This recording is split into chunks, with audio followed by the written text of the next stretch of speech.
네, 요즘 우리나라 사태를 생각해 보면 참 멍청한 선택을 했고 실패를 했고 그 과정이 되게 허술했고 결국엔 서둘렀다는 얘기인 거고 마음이 조급했다는 얘기인 거고 그래서 지금과 같은 당사자들만이 아닌 전 국민에게 재앙을 끼친 이런 사태가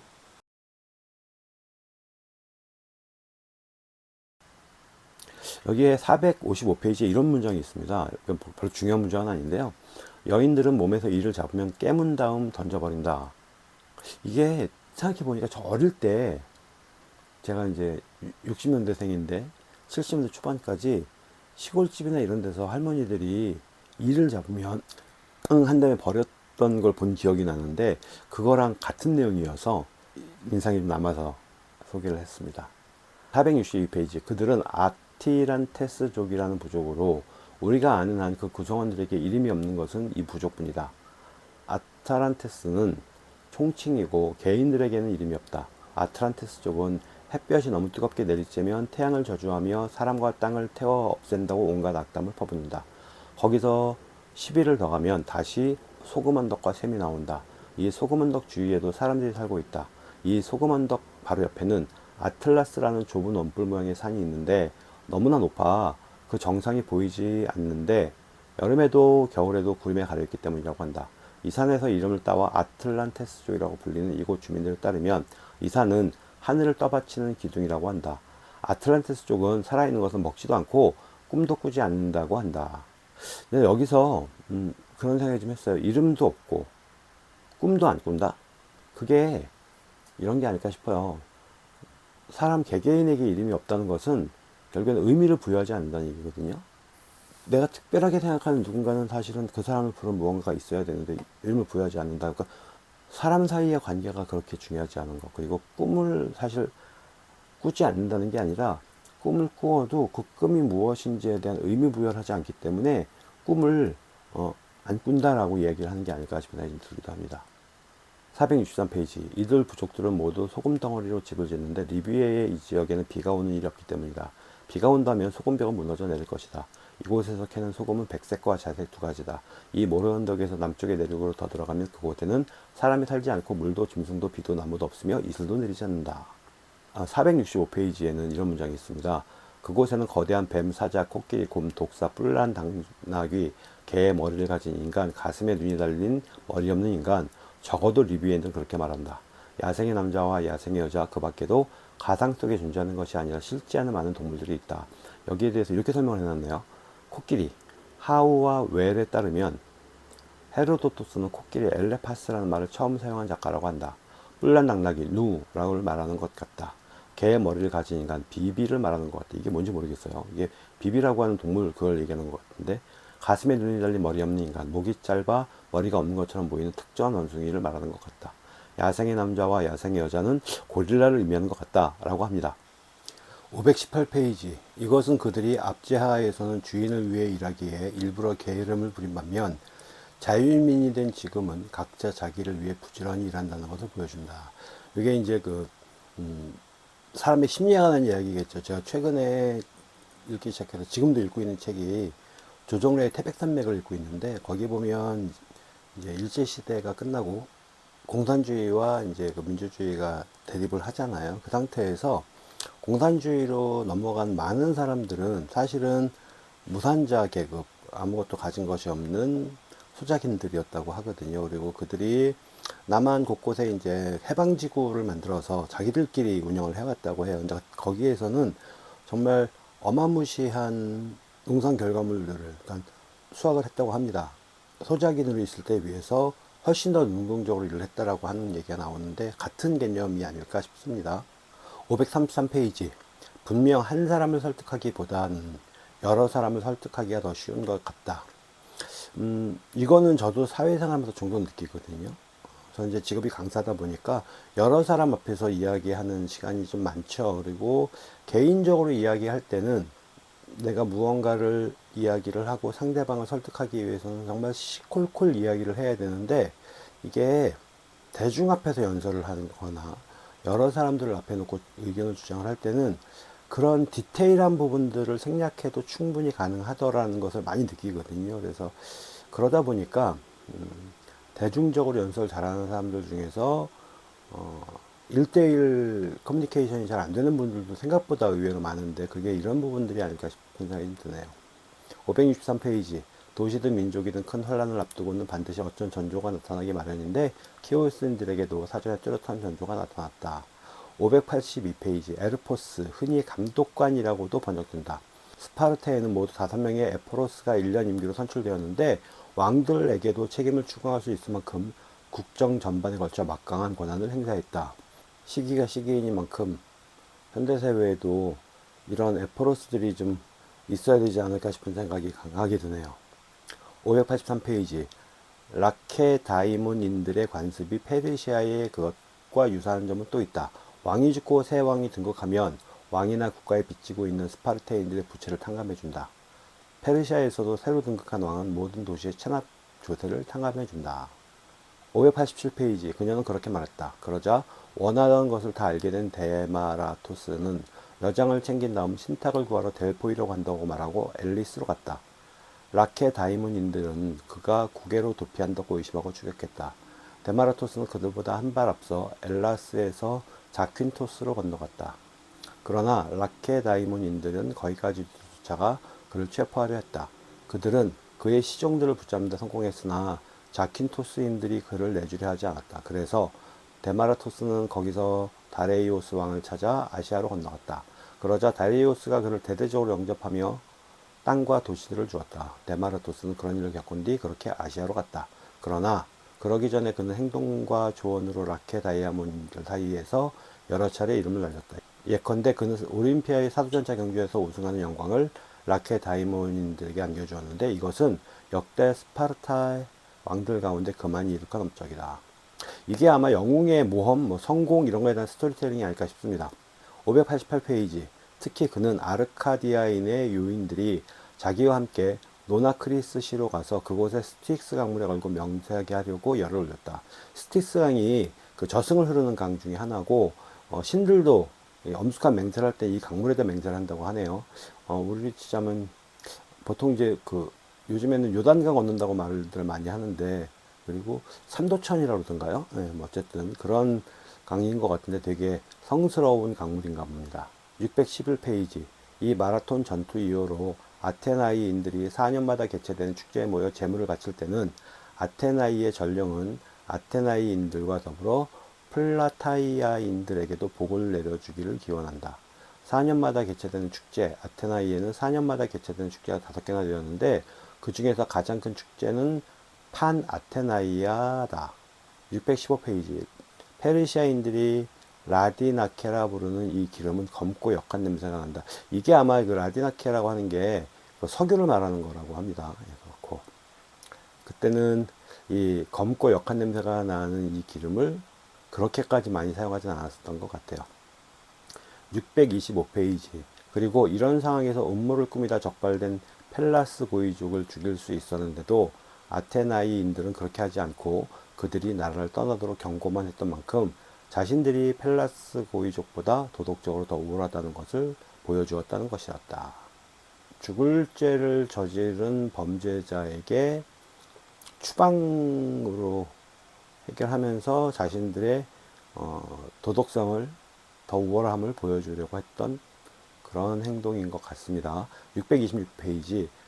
펠라스 고이족은 이런 사실을 알게 되자 서로 의논했다. 그리고 생각해보니 걱정스러웠다.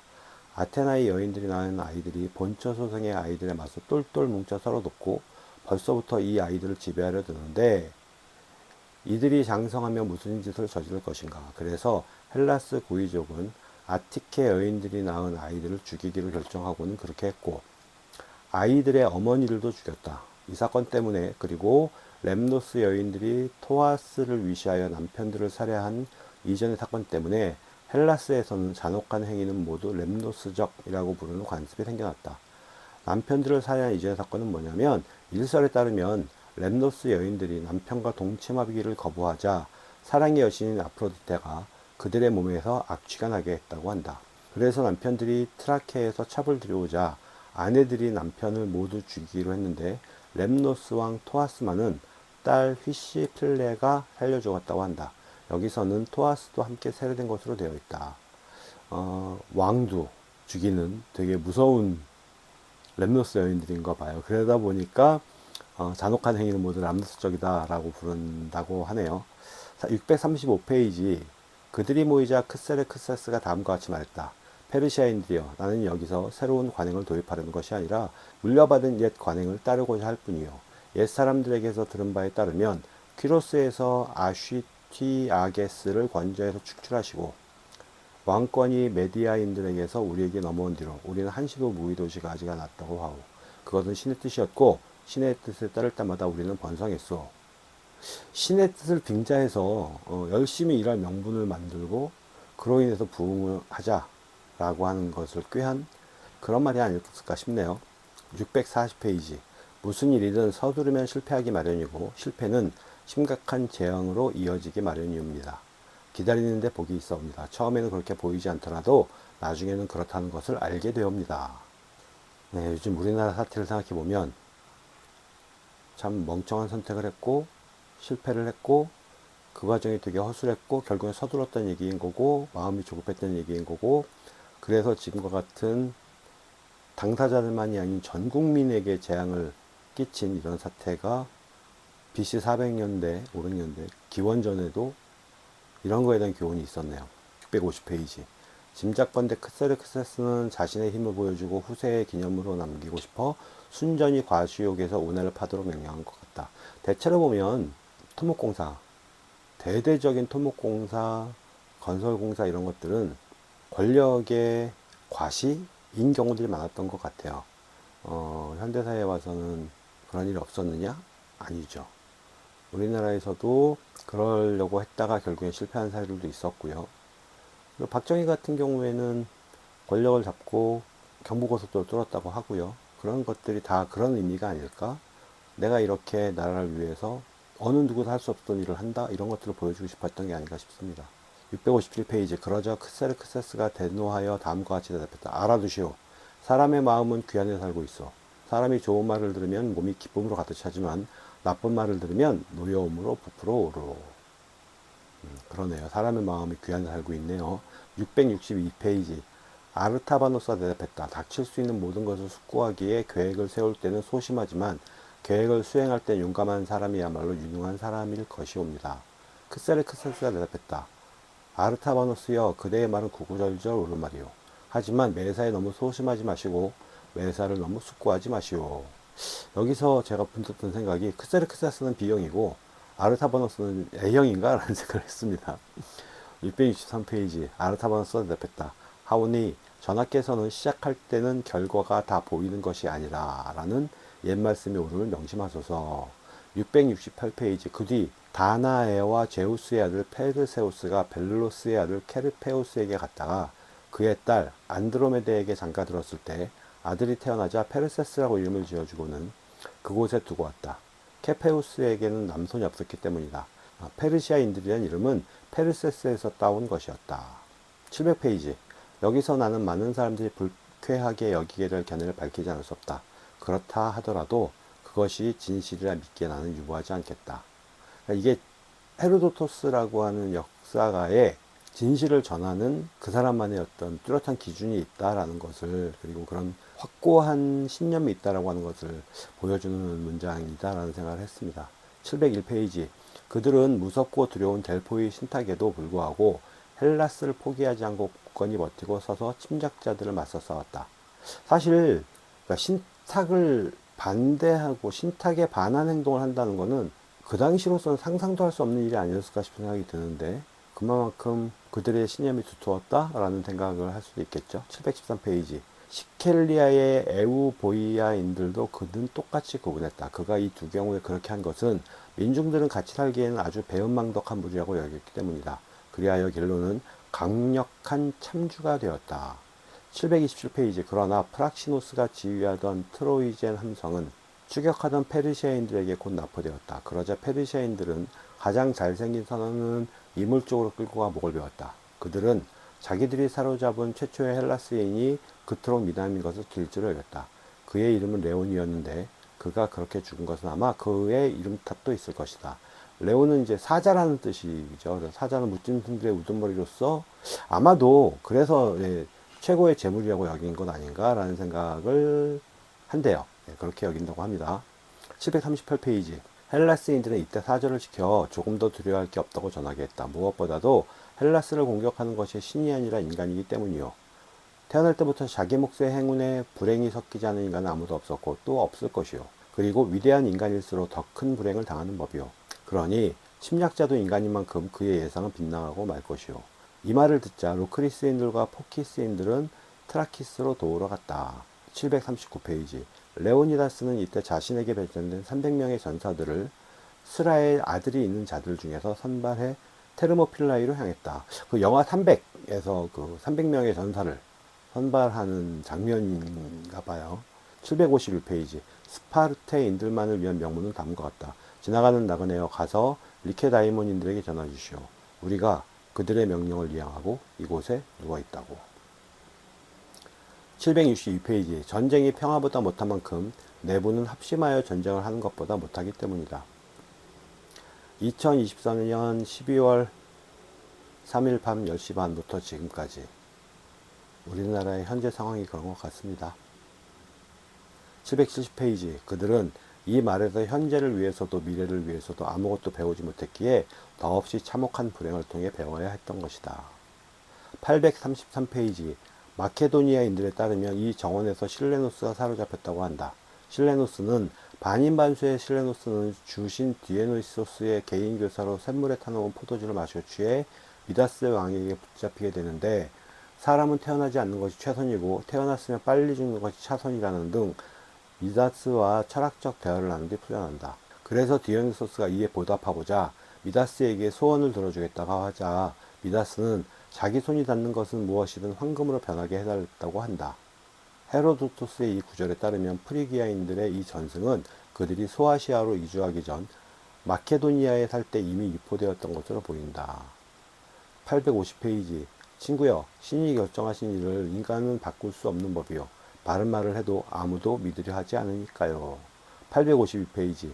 다른 사람들이 아무도 지원하지 않자 아테나이인들이 정확히 말해 람폰의 아들 올림피오도로스가 지휘한 300명의 아테나인들로 구성된 정예 부대가 그 일을 맡았다. 857페이지. 그리고 우리는 그 뒤 그들과 힘을 모아 당시 펠로폰네소스를 지배하던 자들과 싸워 이겨 에우리스테우스의 콧대를 꺾어 놓았소. 879페이지. 마르도니오스는 스파르타의 저명이사 아림네스토스의 손에 죽었는데 아림네스토스는 페르시아 전쟁이 끝나고 알마튀 300명의 대원을 이끌고 스테니클레오스에서 메세니아의 전군과 싸우다 그도 죽고 그의 300명도 모두 죽었다. 이게 이제 이른바 제3차 메세니아 전쟁 초기의 이야기라고 해요. 기원전 465년에서 455년까지에 있었던 이야기라고 합니다. 889페이지. 식사가 준비되자 파우사니아스는 두 가지 식사가 파니한 것을 보고 웃으며 헬라스 장군들을 불러오게 하더니 그들이 모이자 두 가지 식사를 가리키며 말했다고 한다. 헬라스인들이여, 내가 그대들을 이리로 불러 모은 것은 페르시아 왕이 얼마나 어리석은지 그대들에게 보여주기 위하며 그는 이런 식사를 하면서도 우리의 이런 빈약한 식사를 빼앗으러 왔으니 말이오. 파우사니아스는 헬라스의 장군들에게 그렇게 말했다고 한다. 911페이지. 그래서 페르시아인들은 그의 말이 옳음을 인정하고 물러났고 자신들의 견해가 퀴로스의 견해보다 못하자 평야를 경쟁하며 남의 노예가 되느니 척박한 땅에 살며 지배자가 되기를 택했던 것이다. 헤로도토스의 역사를 소개하는 영상이었습니다. 감사합니다. 노랑잠수함이었습니다.